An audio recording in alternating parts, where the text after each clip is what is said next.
Friends, welcome to stadium food court. இனி நம்ம சேனல்ல வந்துட்டு ஒரு சூப்பரான சட்னி ரெசிபி பார்க்க போறோம். என்னதுன்னா தக்காளி புதினா சட்னிங்க. ரொம்ப ருசியா இருக்கும். இது தோசை, இட்லி, சப்பாத்திக்கெல்லாம் ரொம்பவே சூப்பரா இருக்கும்.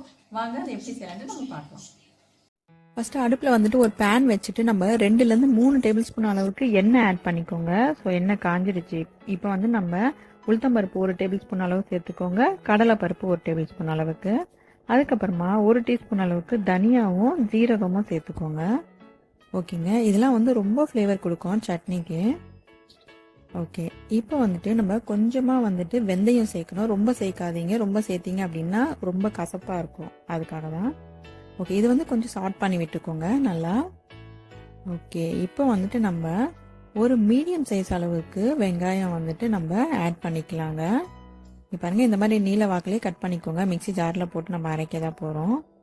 ஓகே, அது கூட வந்துட்டு 2 டேபிள் ஸ்பூன் அளவுக்கு துருவின தேங்காய் ஆட் பண்ணுறேன்னா கொஞ்சமாக இஞ்சி ஆட் பண்ணிக்கோங்க.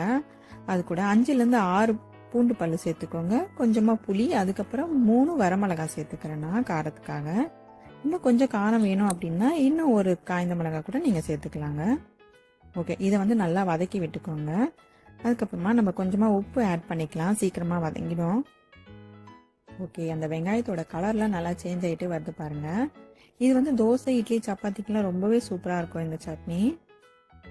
ஓகே, இப்போ வந்துட்டு நம்ம என்ன பண்ண போகிறோம் அப்படின்னா ஒரு பெரிய சைஸ் அளவுக்கு தக்காளி ஆட் பண்ண போகிறோம். இந்த தக்காளி வந்துட்டு நல்லா சாஃப்ட் ஆகணும். அது வரைக்கும் நீங்கள் வதக்கி விடணும் நல்லா. ஓகேங்க, இப்போ கொஞ்சமாக நம்ம வந்துட்டு கொத்தமல்லி ஆட் பண்ணிக்கோங்க. இப்போ இதில் சேர்க்குற பொருள்லாம் வந்துட்டு பார்த்திங்கன்னா ரொம்பவே டைஜஷன் பவருக்கு ரொம்பவே யூஸ்ஃபுல்லாக இருக்கும். ஓகே, இப்போ நல்லா வதங்கிட்டே வருது பாருங்கள். அந்த தக்காளியில் நல்லா சாஃப்ட் ஆகிட்டே வருது. ஸோ இந்த இடத்துல வந்துட்டு நம்ம ஒரு கைப்பிடி அளவுக்கு புதினா ஆட் பண்ணிக்கோங்க. ஓகே, இதில் வந்து பார்த்திங்கன்னா தக்காளி புதினா ரொம்பவே மெயினான இன்க்ரீடியன்ட் இதில். ஓகே, நல்லா அதை வந்து சார்ட் பண்ணிக்கோங்க. அந்த புதினா போட்டதே தெரில பாருங்கள், அந்த அளவுக்கு வதங்கிடுச்சு நல்லா.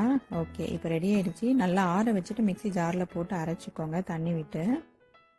அதுக்குள்ளே நம்ம வந்துட்டு தாளிச்சிக்கலாங்க.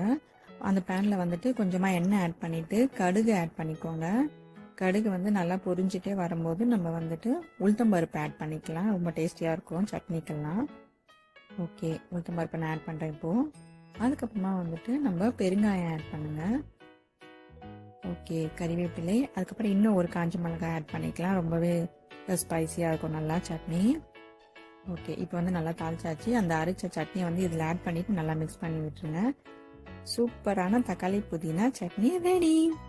என்ன ஃப்ரெண்ட்ஸ், இந்த சூப்பரான சட்னி பார்த்து என்ஜாய் பண்ணீங்களா? இதை மறக்காம உங்க வீட்டில் செஞ்சு பாருங்க. அது மட்டும் இல்லைங்க, இந்த சேனல் வந்து சப்ஸ்கிரைப் பண்ணுங்க, லைக் பண்ணுங்க, ஷேர் பண்ணுங்க. நன்றி.